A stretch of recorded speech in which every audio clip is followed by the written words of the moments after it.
Hello and welcome back to the lesson.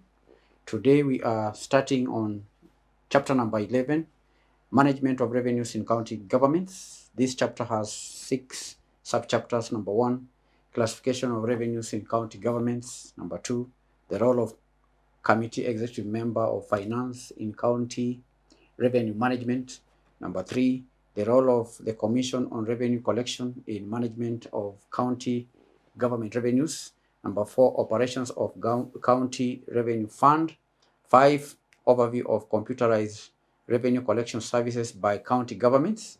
Number 6, challenges affecting revenue collection by the county governments. We will begin with the first subtopic, which is the classification of revenues in the county governments. Classification of revenues in the county governments. Now, the county governments in Kenya draw their revenues from distinct sources as stipulated by the Constitution and elaborated in the Public Finance Management Act of 2012 and other relevant legislation. So the classification of these revenues is essential for financial reporting, budgeting, and ensuring accountability in the management of public funds at the devolved level. So the main classifications of county government revenue are broadly categorized into on-source revenue and transfers from the national government. On-source revenue, that is one broad classification. One, on-source revenue. That is one source. Okay? On-source revenue comprises the revenue that county governments generate internally from sources within their jurisdiction as empowered by Article 209 of the Constitution. And the classification of on-source revenue includes, but not limited to, property rates.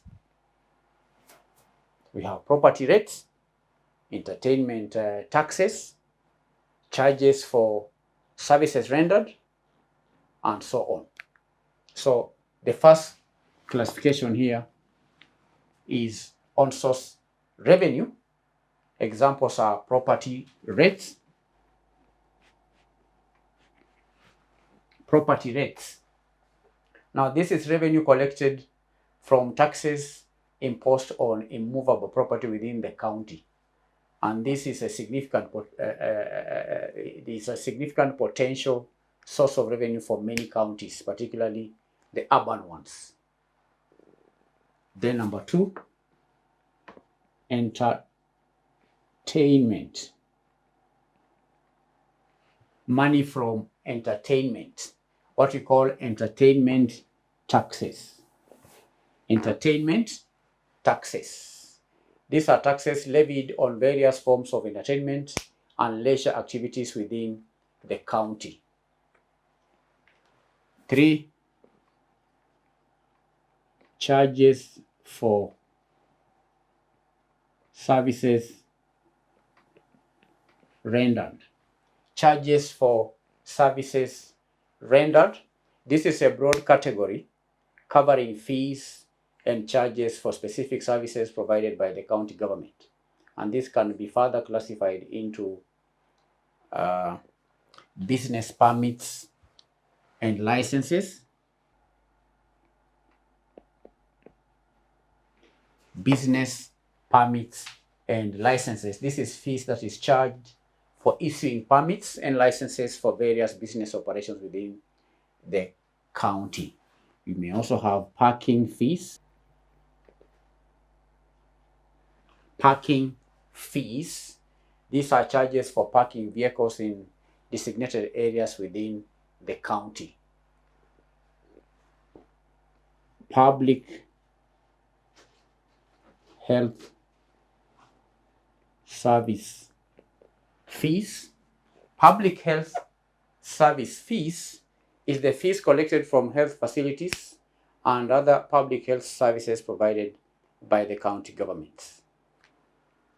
Market fees is another source of revenue. Market fees, these are charges for traders operating in county managed markets. Building plan approvals. The county can also collect money from building plans approvals and inspection fees. Now, building plans approvals and inspection fees is fees related to the approval of building plans and subsequent inspection. We may also have cess. Cess are levies imposed on certain agricultural produce or other goods transported within or out of the county. Advertising and signage fees. Advertising and signage fees are charges for outdoor advertising and placement of signboards. Lastly, other fees and charges. Other fees and charges includes variety of other specific fees and charges for miscellaneous county services. So this is money that may be raised from services rendered by county governments. So we are analyzing on-source revenue for county governments. This is ABC. Let's move on to D. D is fines and penalties. Fines and penalties. This is revenue collected from fines and penalties imposed for contravention of county laws and regulations. E, rent and royalties. Rent and royalties is income derived from leasing of county property or exploitation of certain natural resources where the county has rights. So these candidates are the sources of revenue from on-source revenue. Remember, we said that the main classification of county government revenue are broadly categorized into two. On-source revenue, number one, on-source revenue. Then number two, there are two main sources: on-source revenue and transfers from the national government.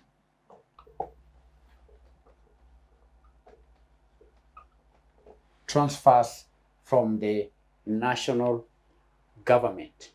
Now, as for the on-source revenue, the county governments are required to enact specific enabling legislation, such as the Finance Acts, in order to impose and regulate these on-source revenue streams, detailing their classification and administration. For the county government to receive this revenue, the county governments are required to enact enabling laws that will cause the county government to collect this revenue. The second category is transfer from the national government. Now, county governments receive a significant portion of their funding from the national government's share of nationally raised revenue, as provided for under Article 202 of the Constitution. Article 202 of the Constitution. There is the transfers from the national government. And these transfers are classified into equitable share and conditional grants. Okay, so we have equitable share,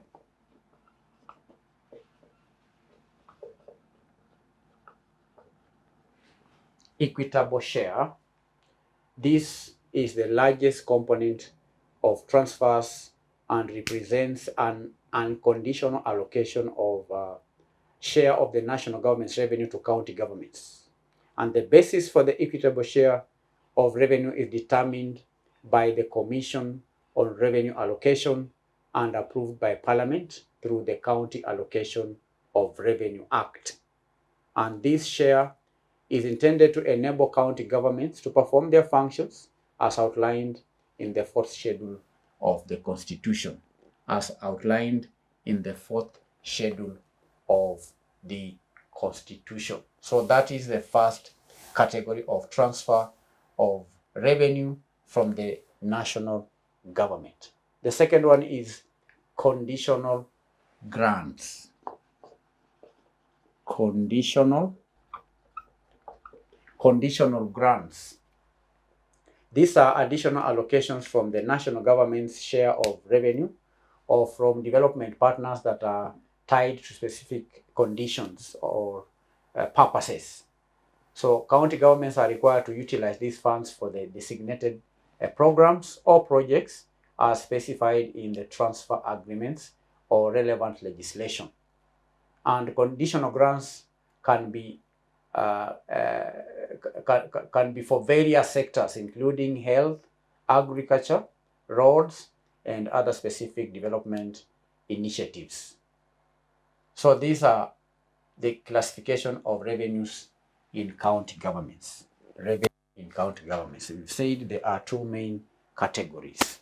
The on-source revenue, this is money that is generated internally from within the jurisdiction of the county government. Then we have transfers from the national government, which comprise equitable share and conditional grants. Equitable share, this is unconditional revenue, which the national government has to transfer to the county governments in line with Article 202 of the Constitution. So here, candidates, the classification of revenues in county governments is guided by the need for transparency, accountability, and effective financial management in a devolved system. You understand? So that's all for the classification of revenue in county governments. We have on-source revenue, which comprises of property rates, entertainment taxes, charges for services rendered, and the services include business permits and licenses, parking, public health service, market fees, building plans, approvals and inspection fees. We have sales, advertising and signage fees, and other fees and charges. The other all-source revenue is fines and penalties, then rent and royalties. So thank you for attending the lesson. We'll meet in our next session where we continue to learn more about the management of revenues in county governments in Kenya. Bye.